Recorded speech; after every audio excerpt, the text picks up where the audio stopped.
샬롬, 한 주간 또 평안하셨습니까? 오늘도 토라 포션 묵상 개관 도와드리려고 마이크를 켰습니다. 먼저 양의 말씀 구할 것은 제가 12월부터 오늘까지 거의 매일 한 개 또는 두 개씩 모임, 집회, 부흥성회, 신년성회, 수련회 캠프까지 연달아 있다 보니까 목이 너무 좀 듣기에 거북하시는 상태가 됐어요. 그래도 양해해 주시면 또 은혜로 잘 들어주시면 저 여러분들께 도움이 될 걸 믿습니다. 제가 기도하고 오늘 토라 포션 보고 묵상 기간 시작하겠습니다. 바룩 아타 아도나이 엘로헤이는 멜렉 하올람, 온 우주의 왕이신 주님을 송축합니다. 아슈에르 키드샤누 베 미츠부타브 베츠바누 라수크 베드 브레이 토라, 우리를 말씀으로 거룩하게 구별하시고 토라의 말씀으로 빠져들게 하시는 주님을 찬양합니다. 주님, 우리에게 지혜와 계시의 영으로 임하여 주시옵소서. 예수님의 이름으로 기도합니다. 아멘. 출애굽기 10장 1절, 여호와께서 모세에게 이르시되 바로에게로 들어가라. 내가 그의 마음과 그의 신하들의 마음을 완강하게 함은 나의 표징을 그들 중에 보이기 위함이다 라고 말씀하시죠. 들어가다 라는 것은요, 오다와 come, 가다, 고의 이중적인 뜻을 가진 독특한 히브리어 동사입니다. 하나님께서는 우리에게 가라고 하시고, 이제 우리가 가면 성령께서 오십니다. 그러니까 두 가지의 양방향을 다 가진 가진 그런 동사예요. 그래서 성도는 주님께서 가라 하시는 곳에 가는 그런 삶을 살아야 됩니다. 주님이 원하시는 것은 우리가 주께서 원하시는 곳에서 살고 또 사역하고 일하고 주님의 뜻을 이뤄드리는 것이죠. 예라 주간에 우리는 이제 7가지의 재앙을 경험했잖아요. 어쨌든 이 7가지 재앙은 우리 내면에 있는 옛 사람을 죽이는 것에 목적이 있습니다. 우리 안에 있는 사실 10가지 재앙 전체가 10가지 우리의 옛 자아의 죽음이라고 볼 수 있는 거죠. 현상적으로는 미츠라임, 애굽, 이집트를 심판하는 것 같지만 언약의 백성의 관점에서 보면 결국 이스라엘 백성들 안에 있는, 우리 안에 있는 우상들을 무너뜨리는 것입니다. 마지막 10번째 재앙은 사실은 바로의 죽음, 바로의 아들의 죽음, 장자의 죽음이죠. 바로는 우리 내면에 있는 자아 그 자체입니다. 자아 엑기스, 이 본질은요, 내가 신이다, 내가 하나님이다 라고 하는 겁니다. 바로의 영은 우리 안에서 하나님 중심이 아니라 자기 중심의 삶을 살아가도록 만드는 겁니다. 우리 인간들이 가지고 있는 가장 심각한 질병이 바로 바로의 자일 것입니다.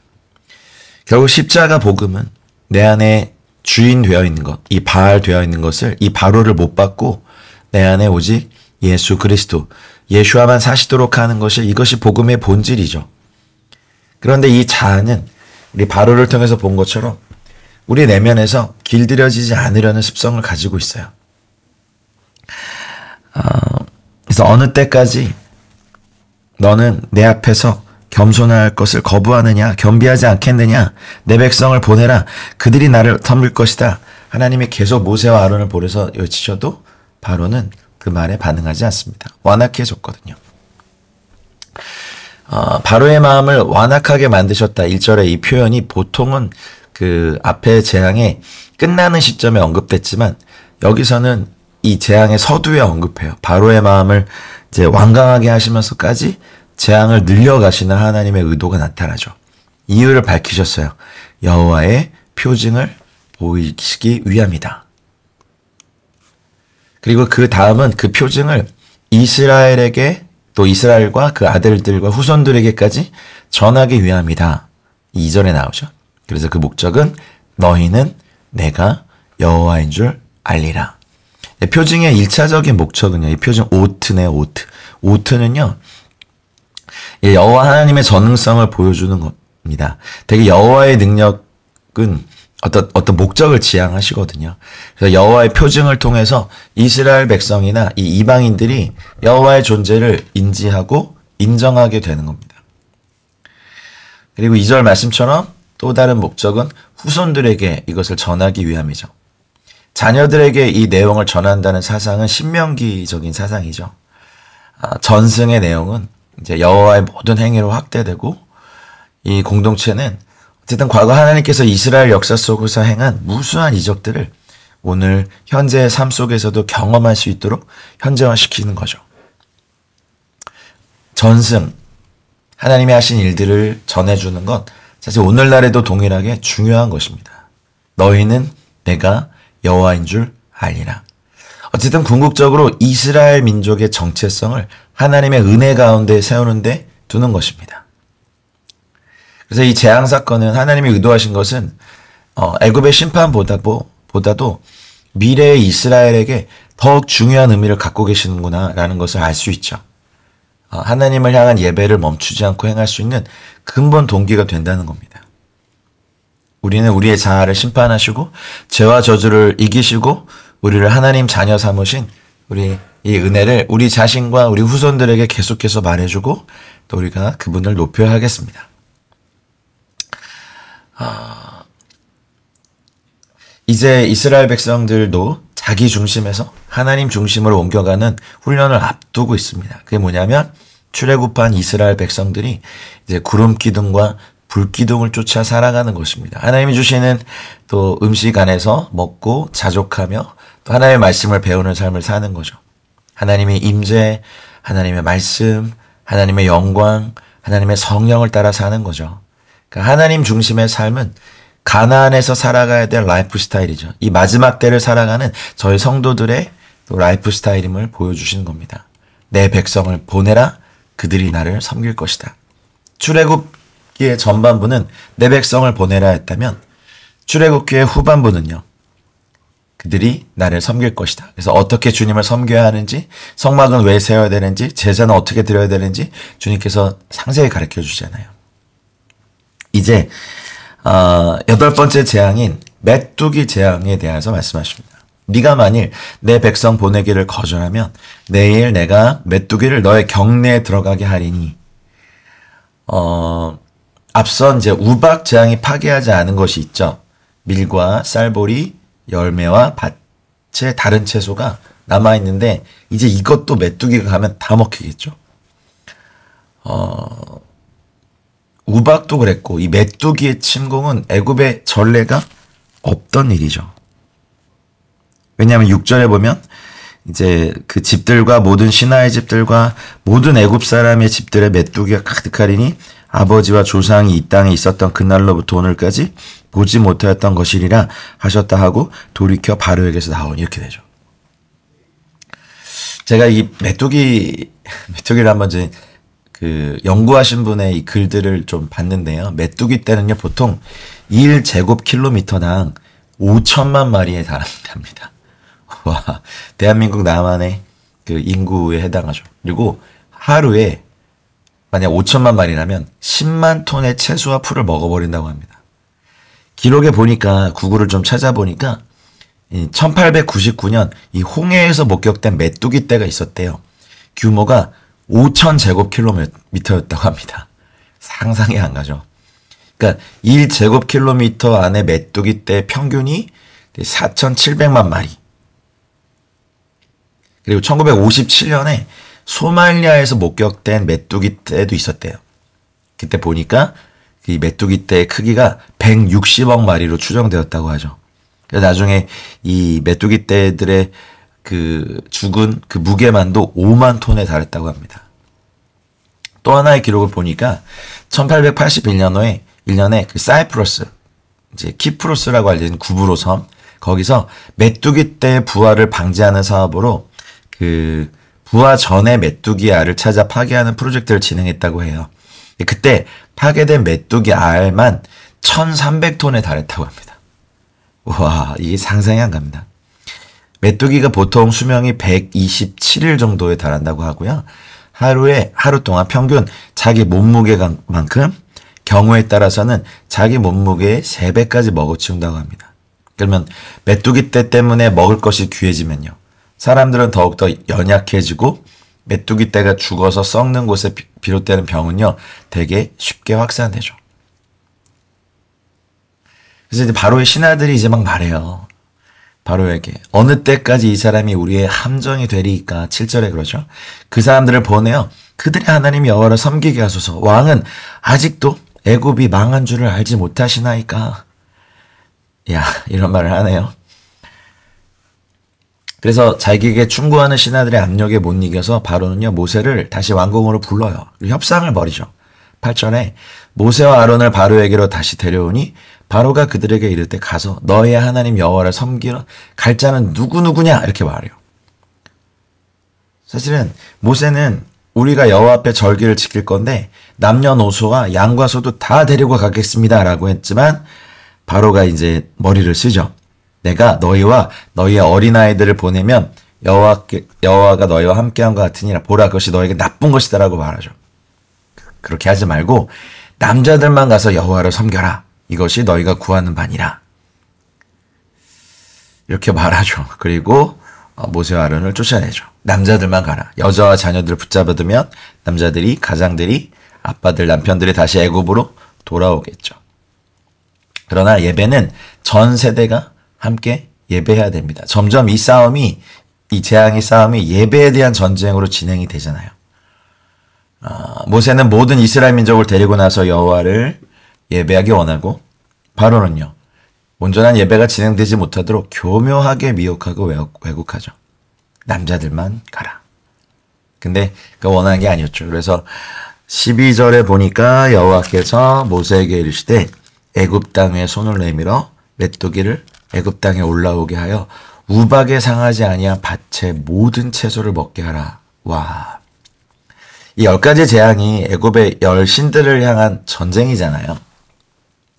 이 메뚜기 신은요, 곡식의 신으로 추앙했던 곡식의 신 세라피스를 심판하는 겁니다. 곡물의 수호신 세트가 제 역할을 못하고 메뚜기 떼로부터 보호해준다고 믿어졌던 세라피아도 아무런 도움이 되지 못하는 것을 이제 알죠. 어마어마한 재앙이 애굽에 임하게 됩니다. 그 전에도 없었고 후에도 없고 온 땅을 덮어서 우박에 상하지 아니한 밭의 채소, 나무 열매, 푸른 건 밭의 채소나 푸른 것은 애굽에 남지 아니하였더라 그랬어요. 그러니까 애굽의 여신 누트는 이 메뚜기를 통제할 수도 없고 농작물의 풍요의 신들은 농작물의 파괴도 막지 못하죠.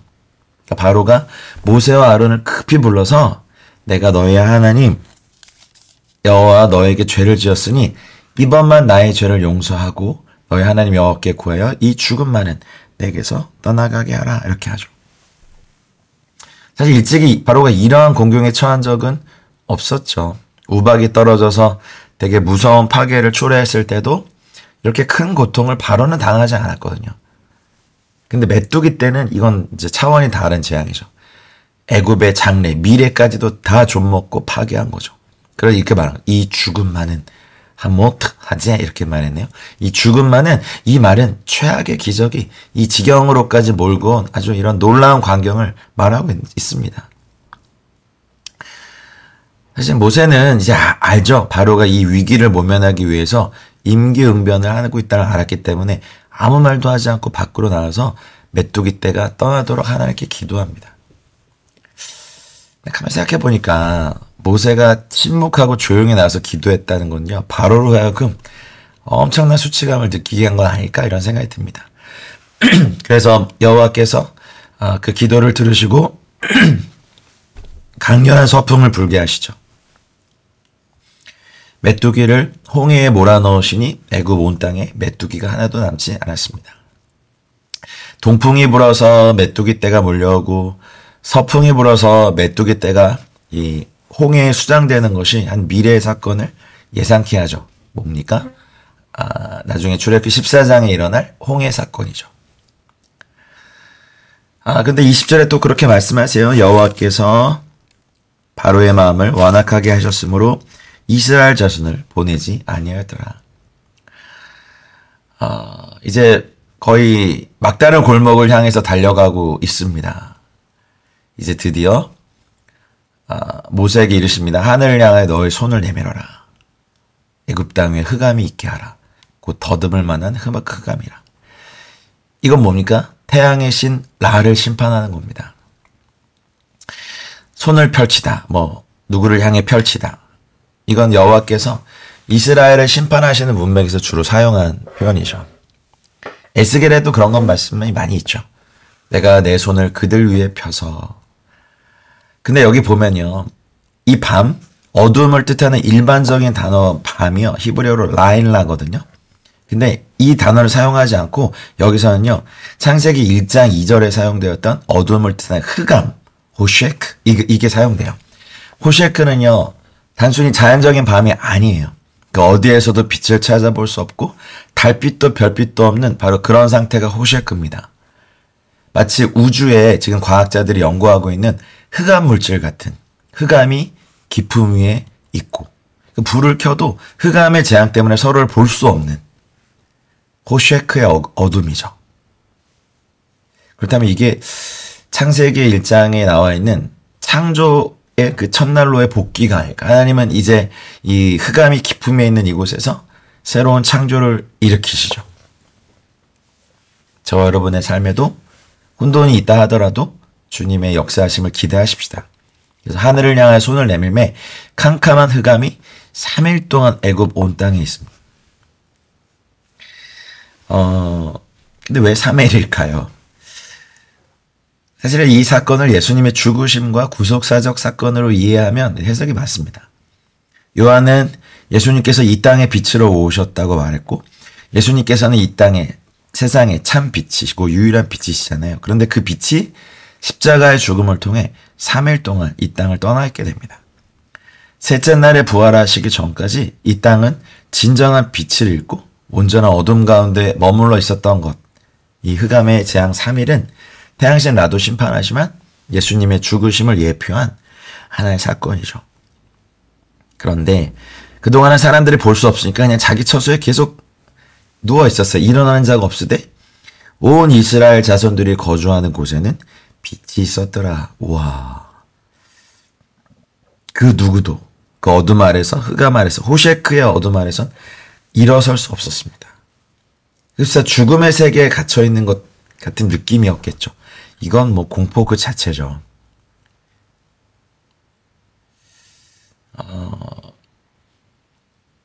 근데 이 흑암은 단순히 뭐 메뚜기나 우박 재앙과 비교하면 그렇게 큰 영향을 끼치지 않았다고 생각할 수 있지만 애굽인들의 신앙관과 더불어 살펴보면요.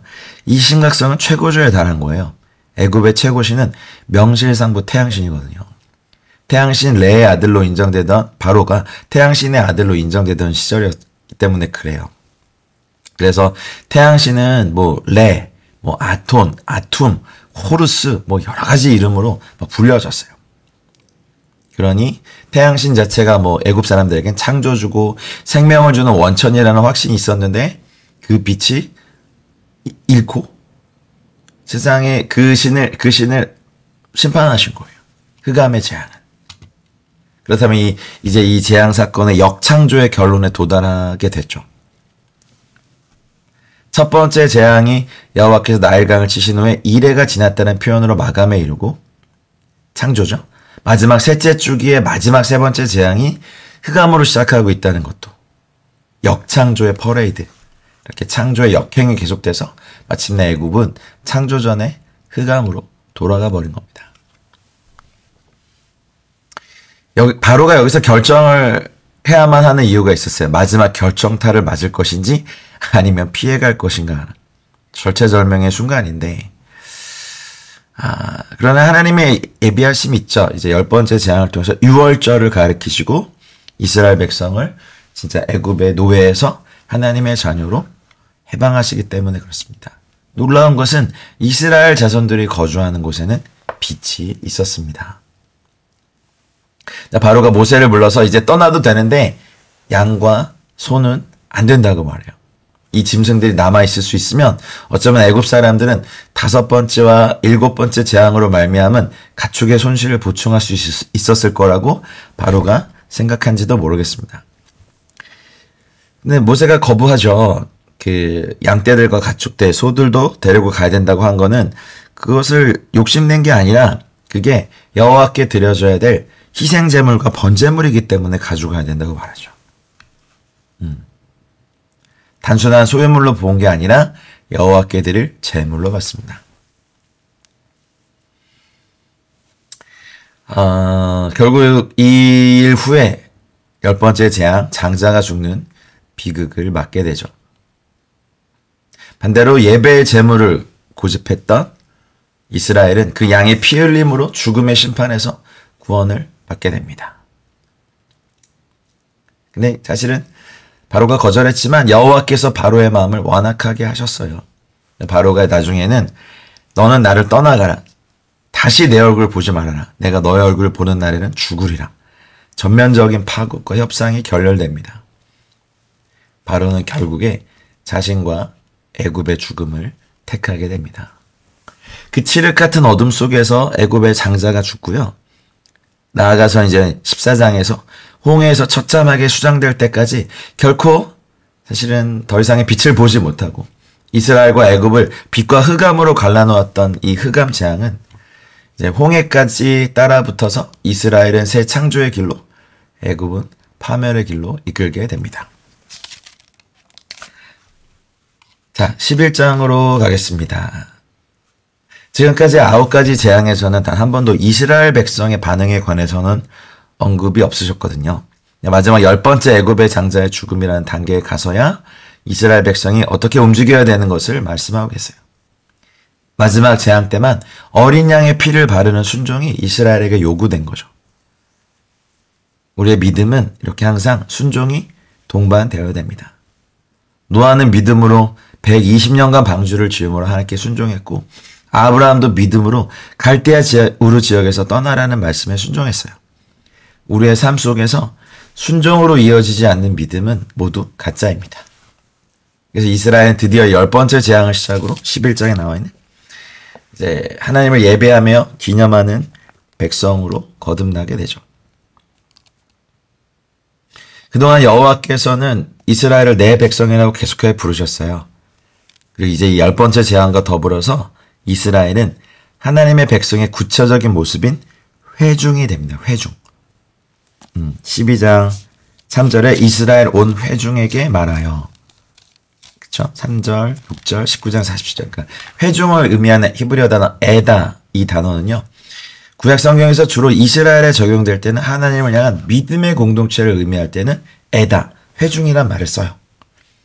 그리고 그 회중은 공통의 신앙 경험을 갖는다는 점에서 신앙 공동체를 부르는 명칭이죠.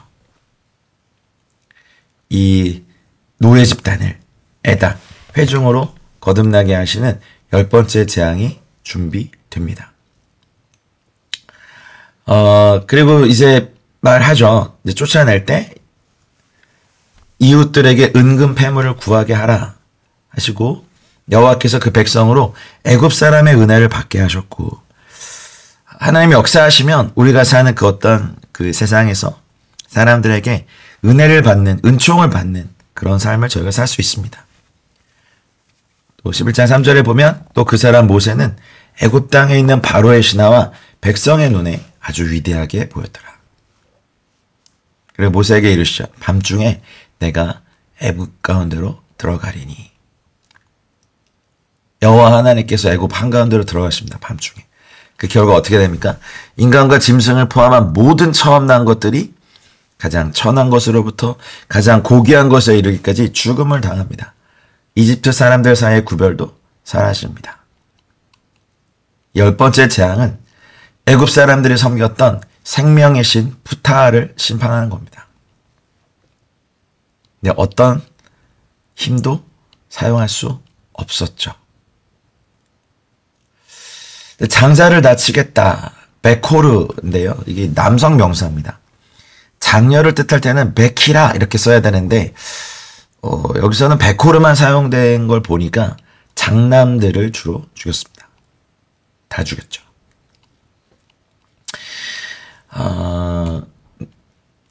모세와 아론이 이런 이적을 행해도 여호와께서 바로의 마음을 완악하게 하셨으므로 그가 이스라엘 자손을 그 나라에서 보내지 아니하였더라고 11장은 마무리를 하고 12장에 들어서는요. 더 이상 애국과의 관계에 집착하지 않고 이스라엘의 새로운 시작을 알리는 전체가 유월절에 대한 규례입니다. 이제 애굽은 언급하시지도 않아요. 그러니까 이스라엘 백성들이 구원을 얻는 과정에서 그들의 믿음과 거룩함이 아니라 어린 양의 피 흘림이 사용된다는 건 장차 온 인류의 구원이 어린 양이신 예수님의 피 흘리심으로써 이루어짐을 예표하는 겁니다. 구원을 예표하는 이 유월절 사건은 율법이 백성들에게 주어지기 전에 어린 양의 피의 은혜로 주어진 겁니다. 할렐루야. 율법은요, 토라는요, 구원받은 후에 신의 잔 아래서 받았잖아요. 율법은 구원의 책이 아니라 어쩌면 거룩의 책이고, 구원받은 성도가 어떻게 살아야 될 것인가를 다룬 것이 율법 토라죠. 그러니까 율법 안에는 예수님을 통해 이루실 구속의 사역들을 숨겨놓으셨죠. 그리고 이 달을 너희에게 달의 시작 곧 해의 첫 달이 되게 하고, 야, 이제 이스라엘 역사상 새 시대가 열린 표입니다. 이 장의 사건들이 보통력 9월 10월에 시작돼 성경의 7번째 달에 있었지만 이스라엘의 종교력으로는 첫 번째 달이에요. 이 달이 아빕, 문자적으로는 보리등, 어린 이삭 이렇게 되어 있는데 이 아빕 월입니다. 이때 보리 추수를 하게 되거든요. 그래서 노예에게는 노예의 삶에 걸맞는 달력이 있어요. 그리고 신앙 공동체인 회중, 에다에게는 회중에게 걸맞는 삶의 달력이 있죠. 이제 이스라엘은요, 노동에 맞추어진 달력이 아니라 이제 예배에 맞추어진 달력을 따라 살아야 하는 겁니다. 그 이유는요, 이제 시간의 주인이 달라졌기 때문에 그렇습니다. 바로의 시간표를 따라 살아가는 노예의 삶이 아니라 하나님의 시간표대로 살아가는 백성으로의 전이가 일어나는 중요한 시점이 되었습니다. 하나님이 6월절에 있는 날을 1년의 시작으로 하라고 하신 말씀부터 이스라엘은 아비벌을 1월로 정한 종교 달력과 아비벌이 7월이 되는 일반 달력을 동시에 사용하게 됩니다. 그래서 이스라엘은 달력이 많습니다. 그래서 6월절에 대한 준비를 시작하는 10일, 이 첫 아비벌 10일은 되게 중요하고 특별한 날이죠. 속죄일 7번째 달 10일, 희년이 시작되던 달이고, 여호수아는 첫째 달 10일에 요단강을 건너죠. 대체로 10일은 속박과 구속에서 해방과 자유를 가져다 준 날입니다. 그래서 이스라엘이 포로 생활을 하게 된 이후 12달 중 4달의 이름이 바벨론식으로 바뀌었는데, 그래서 첫째 달 이름이 아비벌이라고도 하고 니산월이라고 하는 이유는 포로기 때에 일어난 일입니다. 새롭게 시작이 됩니다. 이 너희는 3절에 이스라엘 온 회중에게 말하여 이르라. 아까도 말씀드렸듯이 에다, 회중이란 말은 정말 신앙 공동체의 중심을 가지고 얘기한 하나님의 말씀이죠. 이 단어는 새로운 새 시작이 되었음을 제시합니다. 할렐루야. 사탄의 노예였던 상태에서 하나님의 백성으로 거듭나고, 다시 말해 영적인 재탄생을 기념한 절기가 되죠. 그래서 3절에 보니까 너희는 이스라엘 온 회중에게 말하여 이르되 이달 열흘에 너희 각자가 어린 양을 잡을지니 각 가족대로 식구를 위하여 어린 양을 취하되. 흠없는 1년 된 수컷으로 하라. 예수님은 흠없는 어린 양이시잖아요. 그래서 예수님께서 흠없는 어린 양으로 죽으실 것이 이미 쉐모트 출애굽기에 예언되어 있는 거죠. 10일에 10번째 날에 구별해서 14일까지 나흘 동안 흠을 찾는 과정을 거친 후에 그 양을 바치기로 결정합니다. 예수님께서도 이렇게 사셨죠. 예루살렘에 입성하신 후 종교 지도자들이 그분에게 힘을 찾으려고 계속 공격했지만 아무런 흠을 찾지 못했던 것을 우리는 복음서에서 확인하거든요. 예수님의 예루살렘 입성이 돌아가시기 4일 전이었죠.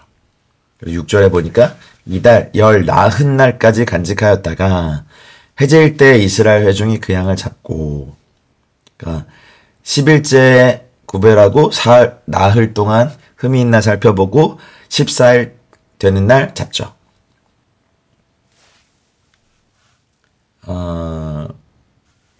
어린 양의 피.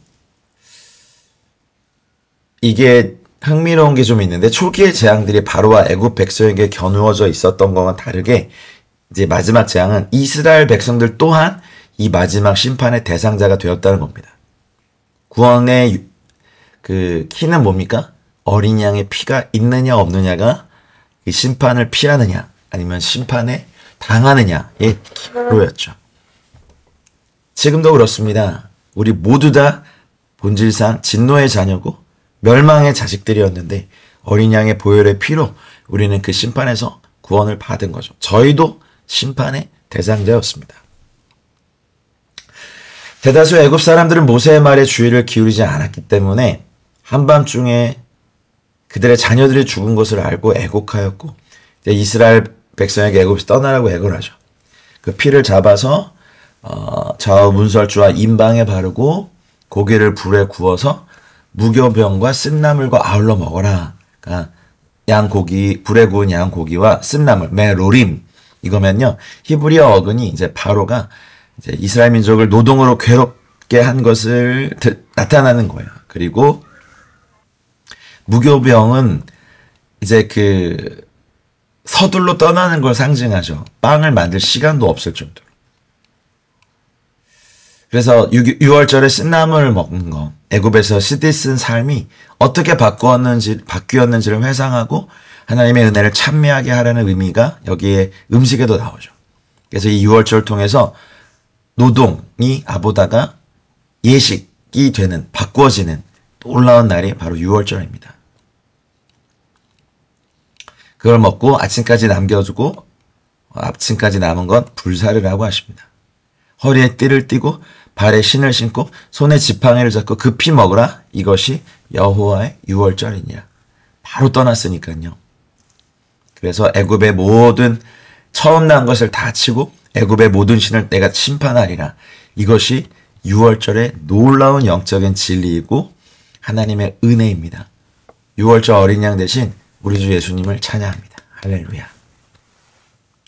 내가 애굽 땅을 칠 때 13절 그 피가 너희가 사는 집에 있어서 너희를 위하여 표적이 될지라. 내가 피를 볼 때 너희를 넘어가리니 재앙이 너희에게 내려 멸하지 아니하리라. 할렐루야. 너희는 이날을 기념하여 여호와의 절기를 삼아 영원한 규례로 대대로 지킬지니라. 이날을 기념한다는 구절, 무교병에 관한 규정, 6월절에 관한 규정.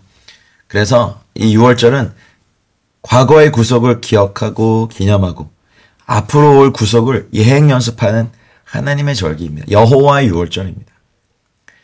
1세기 당시 유대인들은요, 약 1400년간 6월절을 지키면서 메시아 위에 이뤄질 구원과 구속을 예행 연습하고 있었거든요. 이건 실제 메시아가 나타났을 때 그것을 분별하고 그 구속에 참여하기 위한 준비였습니다. 그 시간 동안 제대로 준비해서 구속에 참여한 자들이 1세기 사도들, 500여 명의 형제들, 그리고 70인의 제자들이었지만 그들 해마다 6월절을 지키며 메시아를 기다렸고 실제로 십자가에서 그 구속의 역사가 이루어졌을 때 그것이 무엇을 의미하는지 깨달았죠.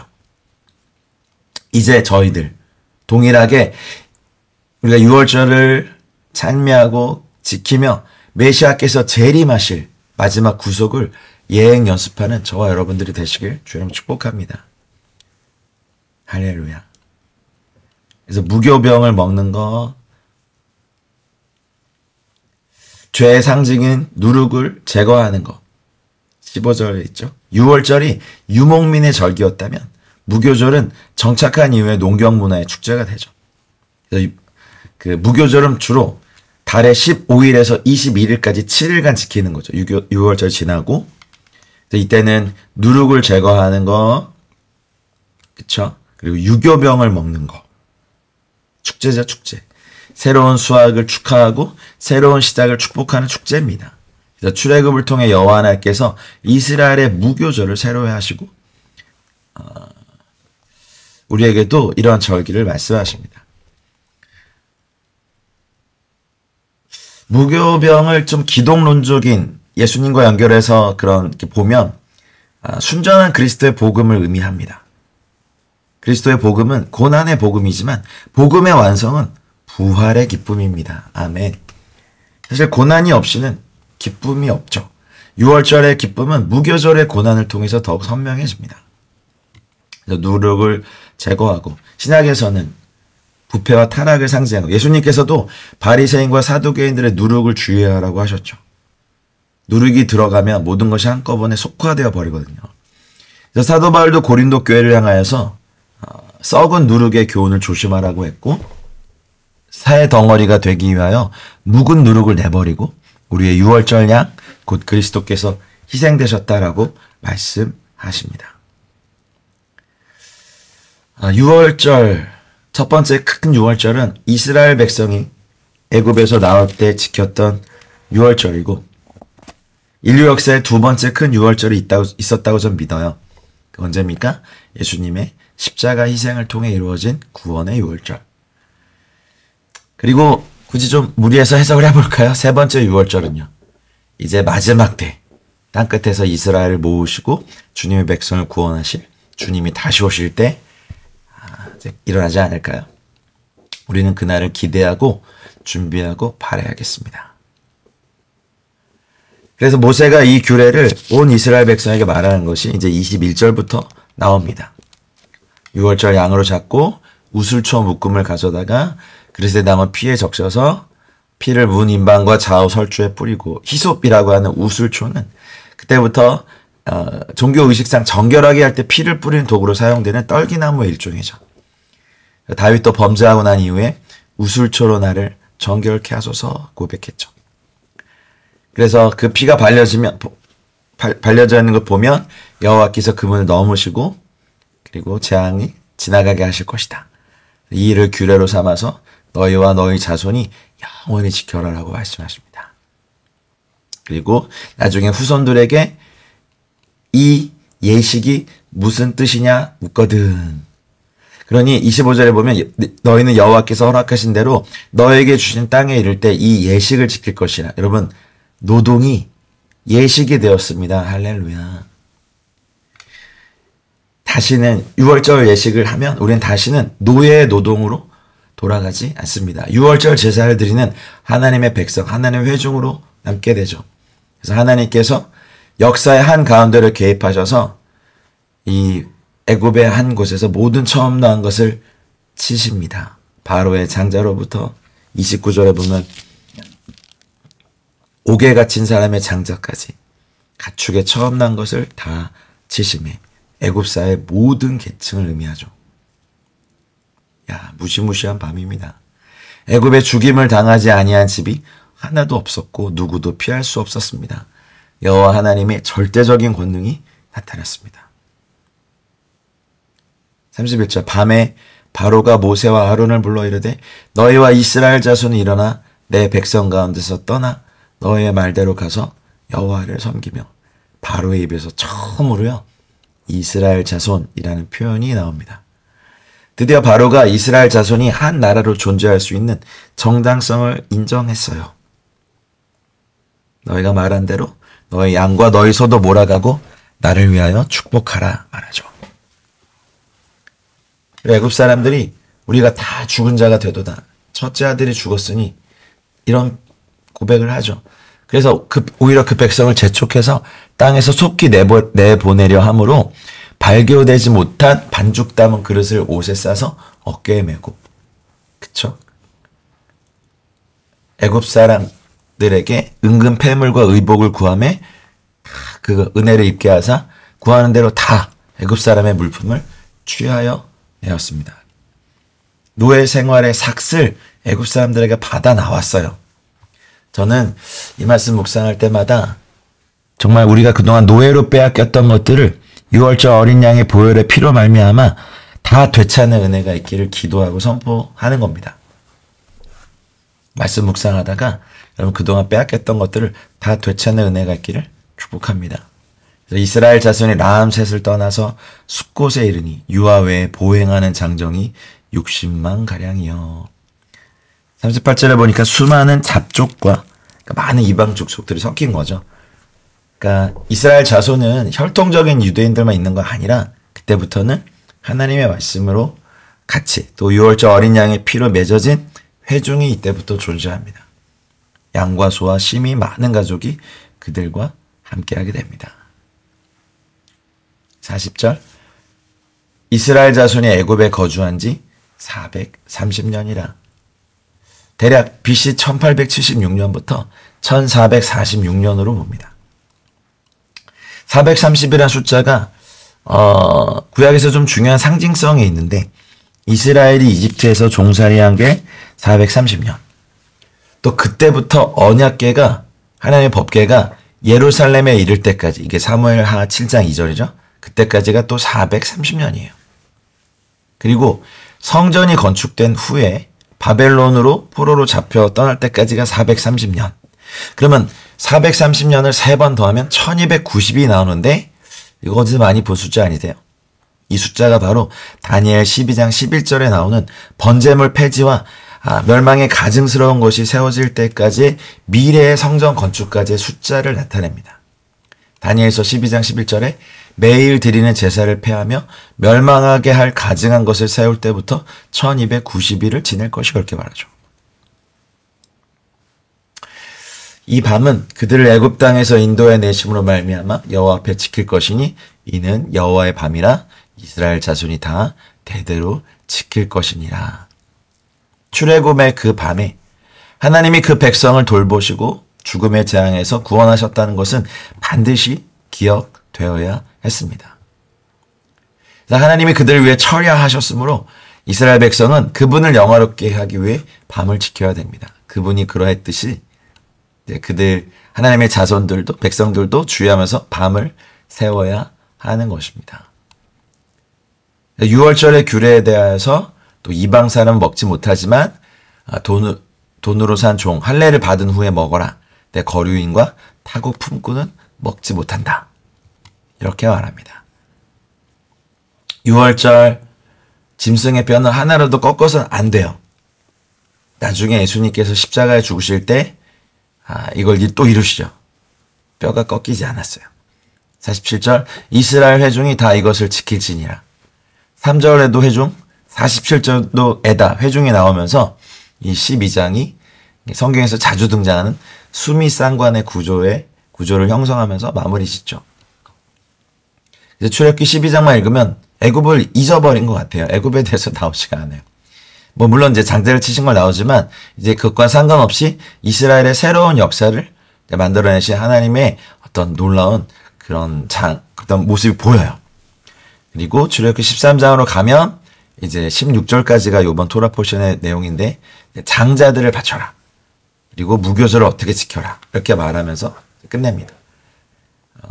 이스라엘 자손 중에서 사람이나 짐승을 막론하고 태에서 처음 난 모든 것은 거룩히 구별하여 내게 돌려라. 이는 내 것이다. 그래서 애굽의 장을 죽이신 하나님께서 이스라엘의 모든 장자를 취하십니다. 그리고 이제 무교절을 어떻게 지켜야 되는지를 가르치시면서 7째 날에는 여호와께 절기를 지켜라라고 말씀하시죠. 무교절을 지킨다는 건 이제 6월절을 지난 거니까 이제 애국과는 완전하게 단절됐고 또 그 죄악들이 청산됐고 이걸 시작으로 이스라엘 백성은 그 후손이 계속해서 이 절기를 지키라는 명을 하십니다.